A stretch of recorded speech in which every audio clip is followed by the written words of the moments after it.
In a statement, the Political Parties Regulatory Commission (Pprc) says it held a meeting with all political parties, the security sector and civil society, among others, to discuss issues pertaining to holding peaceful elections on the 24th of June. It says the meeting resolved that political processions or rallies, a common and colorful, even if sometimes violent feature of politics here, be banned. The Commission says electioneering periods are no moments for dancing and merriment, but rather a time for deep reflections and evaluation of politicians. It accuses politicians of using rallies to mind the people off the real issues and drag especially the youth to serve their purposes. Abdullahi Masiande Bangura heads the Commission. What became of very serious concern to the public is the conduct of the supporters of these political parties.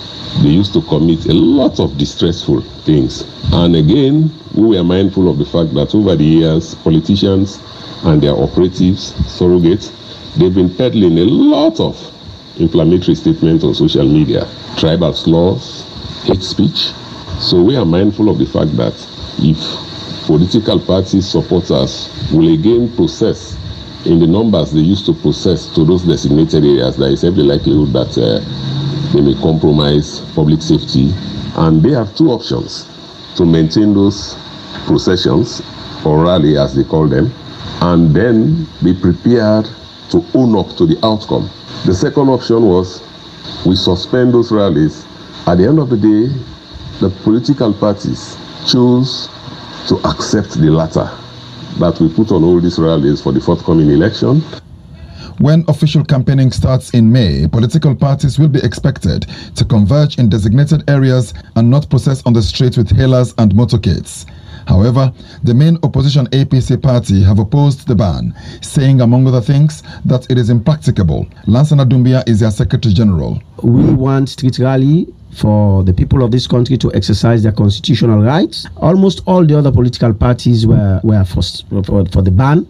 Assuming you say you want to ban street rally and you want street rally only on at designated areas, it is going to be a dangerous position, because when people are going to that specific point, they cannot all just go there. They wait for themselves and say, after that person, the other one go. They either willfully or spontaneously, they will all be coming from their different areas to go and converge in that particular location.